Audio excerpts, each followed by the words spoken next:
Hello everybody and welcome to another episode of ClusterCraft with me, Caveman.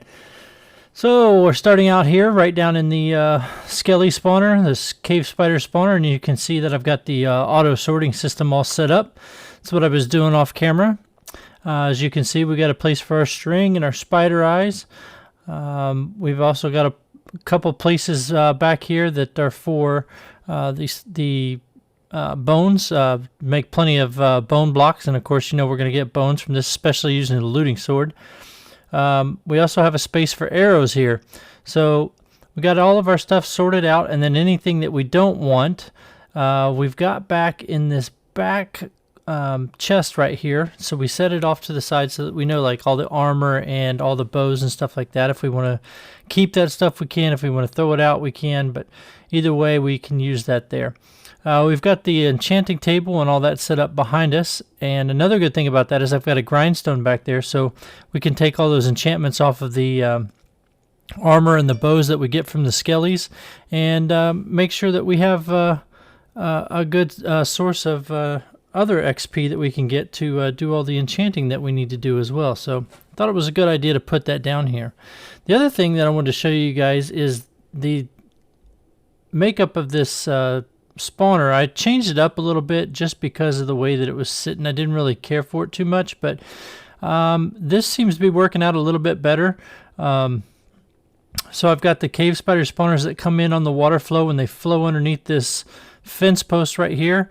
And the nice thing about this is right here, because I have that fence post there, I have two options of hitting these skellies or coming over here and hitting the cave spiders. But the good thing about this is if I stand right here, I can actually get both, as you saw there, spider and skelly. So that's a good worked out situation there. I don't know if I want to stand that close, obviously, because as you saw, I can still take damage from the cave spiders as they come in. So I want to make sure I stand back a little bit, and that's why I've got this piece of glass here, just to kind of give me that idea. As long as I can see just the edge of it there, then I know I'm in a good spot. And then obviously I can come over here, knock out these skellies if there's no cave spiders underneath there. And you can see all my hoppers that flow under here. They come around and down underneath this wall right here, going right down into the sorting system. So yeah, it's a pretty good setup. I like what I've got going on here so far. And let's go ahead and head on up, and I'll show you the rest of what we've been doing.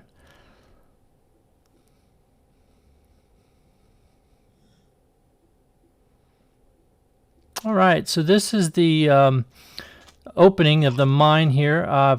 Last time you guys saw this, it was pretty barren, but we've got some gold blocks out here now. We've got some nuggets on the ground, kind of given that feel of it was a once used type of mine, and there's just little bits of here and there, kind of like that gold dust that you would see from an old abandoned mine. I got the old cart here, some old broken rails, and I've got some of that stuff going all the way down into the mine there. So it gives it kind of that old-timey feel that I'm going for with this, and I'm still going to be working on some of this, so I'm not completely finished with this just yet. Alright, so let's head on back up here. We'll go inside here because I got some other things that I want to show you guys real quick.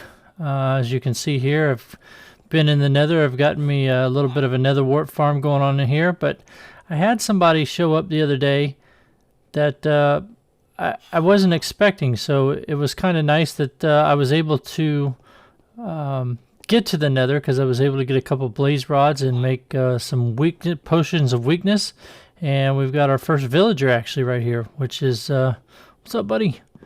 Yep, we got our first villager back in here, and we had a second one that showed up not too long after him when we were exploring this mine here, and he's about 150 blocks down that way.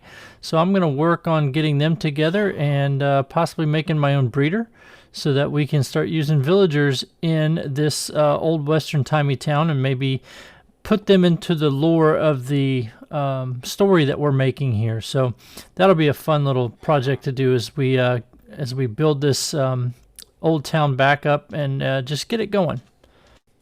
Okay, this starter house has served me pretty well, but we're getting to the point where we're outgrowing it already. Our storage is getting real tight, and as you can see, we got all the heads on the wall here because we have really no room in the barrels here left. So we're going to move up here on the hill. I'm going to give you guys a quick shot of what I've started up there. We've got a crop farm going up there.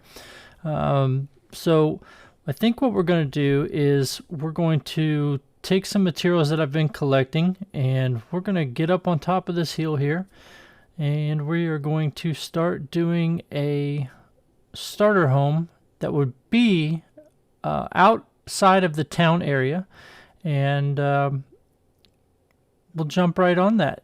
So we're going to do this in form of a time lapse, so you guys just sit back and we'll be back in just a little bit.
Welcome back from the time lapse.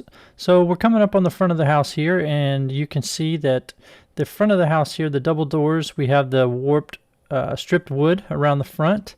I'm not too fond of this, I don't think. In the plans that was kind of showing that it would help the door stick out, but I don't know how I feel about that. So let's go inside here, and you can see walk in, we got the chimney with the hearth. I really like the way that came out. The windows here, I've put in the fences. Might put some panes in there, but I'm not sure yet. We'll just see how this goes, because I still have to do the interior of this house. So you can see I've got the stripped oak floor, and I really like how I alternated the patterns on that. So, but all in all, I'm happy with the build. I just got to work on the interior. So yeah, the trim lights there, I think I'm going to get rid of those and put up the lanterns. And you can see on this roof here, I really like this roof design.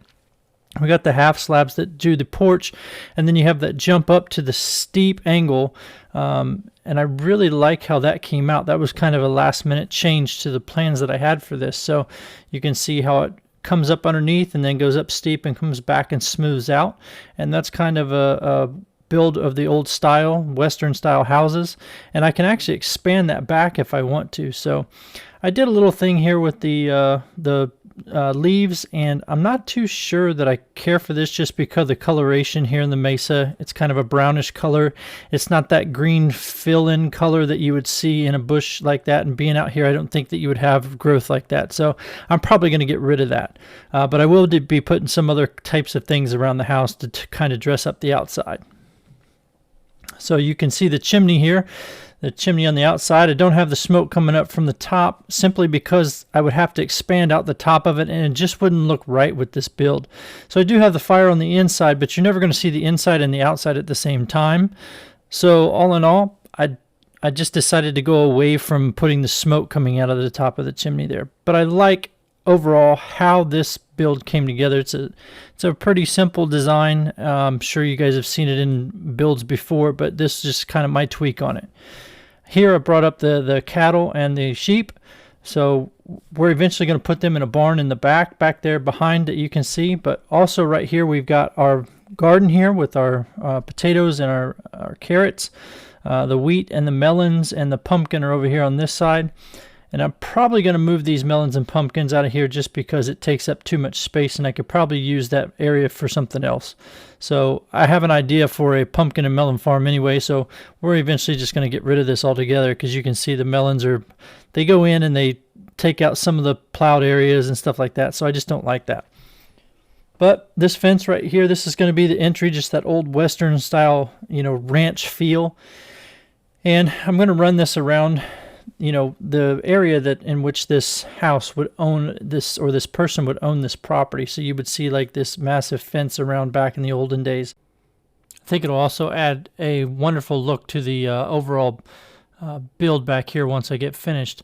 But back here is where I'm going to put the barn. I'm going to bring the cattle and the sheep back here, and I think we'll just build this barn right back in here somewhere. As you can see, I've got a chest here ready, set up, ready to go. It's got some stuff in it ready to make that happen. So, yeah. And something else I got to show you guys real quick is I'm all in diamond gear, but I have heard that the other cluster members have already got netherite. So I'm going to cut from here, and I'm going to go into the nether and see if we can't find some netherite ourselves and get kitted out so that we're not the only ones still in diamond gear. Hey, what do you know? Our first piece of netherite. So we got quite a few pieces more here that we got to dig up. And as you can see, my inventory here is a little full, but there's our advancement that we've made for hidden in the depths, and I'm going to keep digging here. I obviously need to find some more of this netherite because you can't do much with just one piece. You need 4 of them just to make an ingot with 4 pieces of gold. And I don't know if you've seen the particles that I have going around on me right now, but I've done some bartering with some of the piglins down here. So I have a couple of fire resistance potions on me, so that if I hit any of this lava here, I can make sure that I don't burn to death down here, because I don't want to lose all my diamond gear. So let me keep digging here and see what we can find, and I'll be back.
Okay, so we've got all the netherite smelted up, and we've gotten 3 netherite ingots.